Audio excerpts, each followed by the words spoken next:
Zoonotic यानी जानवरों से इंसानों में मुंतकिल होने वाली डिज़ीज़ है। ये डिज़ीज़ अफ्रीका के रीजन में काफ़ी अरसे से मौजूद थी, मगर हाल ही में इसका आउटब्रेक हुआ है, जिससे दुनिया के और मुल्कों में भी ये डिज़ीज़ फैली है।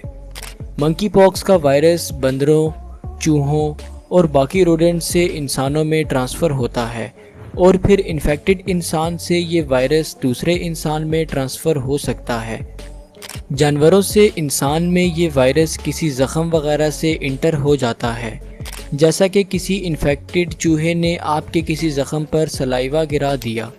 अब ये वायरस उस माउस से आपकी बॉडी में ट्रांसफ़र हो जाता है और इन्फेक्शन कॉज कर देता है, और फिर इन्फेक्टेड इंसान से ये वायरस दूसरे इंसान में रेस्पिरेटरी ड्रॉपलेट या डायरेक्ट कांटेक्ट के ज़रिए किसी ज़ख़म के रास्ते ट्रांसफ़र होकर डिज़ीज़ कॉज कर सकता है।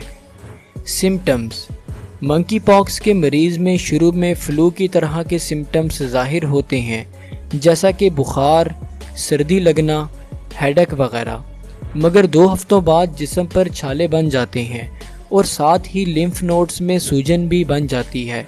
छाले शुरू में सुर्ख होते हैं और फिर आहिस्ता आहिस्ता इन छालों में पस जमा हो जाती है और फिर ये छाले फट कर स्किन डैमेज कर देते हैं, मगर 3 से 4 हफ्तों के बाद स्किन ठीक होना शुरू हो जाती है।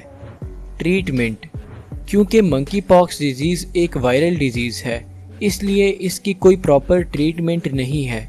अलबत्ता सिम्टम्स को कंट्रोल करने के लिए कुछ मेडिसिन्स ली जा सकती हैं। इसके अलावा ये डिज़ीज़ इतनी कोई जानलेवा नहीं है, इसलिए परेशान होने की ज़रूरत नहीं है।